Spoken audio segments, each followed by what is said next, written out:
내가 그런 신약 개발을 직접 하지 않더라도 신약 개발 연구자들을 위해서 할 수 있는 게 뭔가를 생각을 하게 됐고, 그 과학을 하는 사람들을 도와줄 수 있는 부분이 이제 기술이라고 생각했어요. 신약 개발에 필요한 이 소재와 그다음에 기계 장비 같은 것들이 찾아다니고 세계 최고의 브랜드를 지금 국내에 소개를 하고 있어요.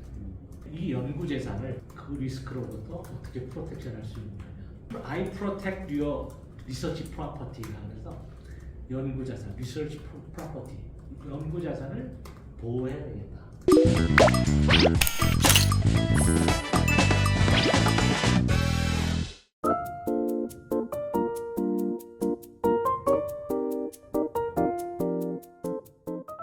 신약 개발을 하고 있는 주체인 제약기업이나 바이오기업이 있고, 그거를 옆에서 도와주는, 내가 지금 이거 하는 일들이 신약 개발 산업이라고 저는 생각해요. 내가 하고자 하는 역할은 그 약사로서 말이에요.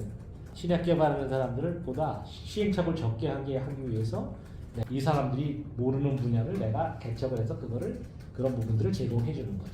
그렇게 해서 사실은 우리나라 신약 개발 지금 상당히 왕성하게 하고 있는데, 대한민국이 신약 개발 성공을 하는 데 있어서 스타트업 기업들이 여기에서 함께 만들어왔으면 하는 게 내 목표입니다.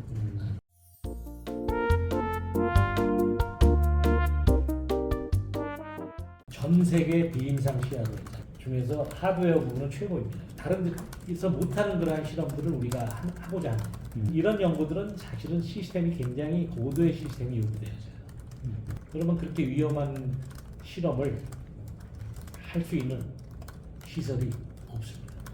민간은 최초로 우리가 만들어서 ABSL3 시설이라고 생물안전 3등급 시설이 있어요. 우리가 에일락이라는 걸 인정을 받았고요. 신약 개발을 주도했던 약사들이 있고, 그 다음에 동물 실험 경험이 많은 실험동물 수의사들이 있습니다. 네, 분석 전문가가 있죠. 고가의 장비를 가지고 NMR이라든지 SPR이라든지, 그 다음에 이제 LCMS, MSMS 그거 가지고 PK 실험을 한다든지 해서 스타트업 기업들이나 이런 데들이 가지고 있을 수 없는 그러한 고가의 장비, 제가 인프라기 때문에 그거를 설치해 놓고 그분들이 와서 실험도 할 수 있고 우리가 실험해 줄 수도 있고 그런 이제 시스템을 구축하고 있죠. 저는 이제 추구하는 게 인큐베이팅에서부터 상업화까지의 전주기 지원이에요. 그러니까 같이 공동으로 개발을 해나간다고 볼 수 있어요. 연구 인력도 없고 아무것도 없어 그냥 다 맡길래 그냥 오케이 우리 연구 인력은 있고 우리가 직접 해야 되겠어. 그러면 자기네들이 와서 해야 되겠어. 이런저런 이유로 오세요. 고객이 원하는 것을 다 수용할 수 있는 그러한 시스템. 난 이게 제일 강점이라고 보고 있어요. 이제 벤치에서부터 이 커머셜라이제이션까지. 수익은 두 가지 모델이에요. 하나는 우리가 서비스를 판매하면서 받는 그러한 서비스 판매에 대한 수익이 있고요. 또 하나는 우리가 아까 얘기했지만 early prediction, 조기에 그 기술이나 결과가 괜찮다 그러면 우리가 그 부분에 대한 투자를 해서 좀 더 데이터를 만들고 그 데이터를 가지고 다시 VC들이나 벤처 캐피탈 같은 데다가 우리가 제공해줘 가지고 투자를 유치하게 하고 직접 우리가 하는 게 있고요. 그 다음에 컨소시엄이 있어요. 프렌즈 기업이라고 하는 게 있습니다. RA를 전문으로 하는 사람들. 그 다음에 CDMO 역시 마찬가지다. VC들 데이터 오리엔트된 그러한 투자를 이렇게 앞으로 우리 같이 해나갈 수 있겠다. 그렇게 되면 굉장히 건전한 투자도 될 수 있고 성공 확률도 굉장히 높을 수 있고.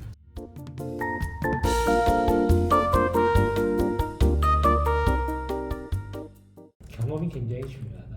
지식이 바탕된 경험, 그걸 바탕으로 그리고 정보력 이게 상당히 중요하다라는 생각이에요.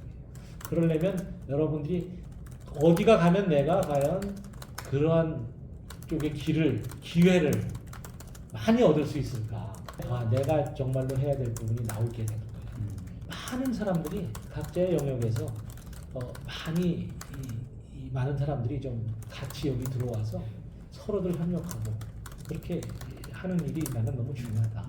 그러면 우리가 사실은 국내 스타트업뿐만이 아니라 해외에 있는 스타트업 기업들도 우리가 사실은 선발해서 투자하고 공동 개발해 나가면 그게 우리나라 제약산업의 발전이 되는 거거든요. 좀 도전적이지만 신약 개발과 관련된 그러한 산업에 좀 꿈이 있는 사람들이 들어오기를 기대하고 있어요.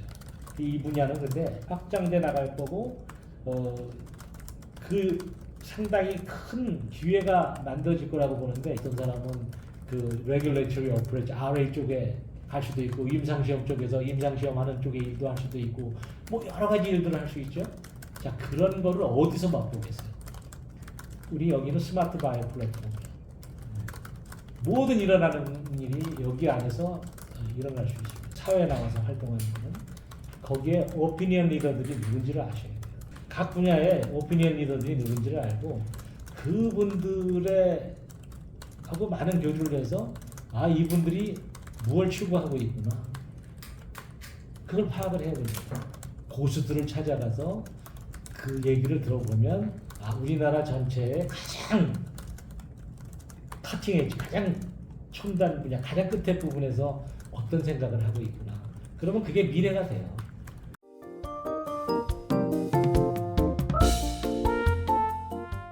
많은 분들이 야 이거 국가가 해야 될 일을 왜 민간에서 이렇게 하냐 하는 부분에서 좀 의아해하는 분들도 많이 있어요.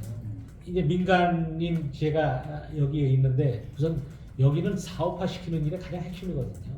그래서 좋은 프로덕트가 나오고 굉장히 큰 수확을 내서 국가 경제 우리 바이오 산업의 발전에 큰 역할을 할 수 있을 거라고 생각하고 있어요.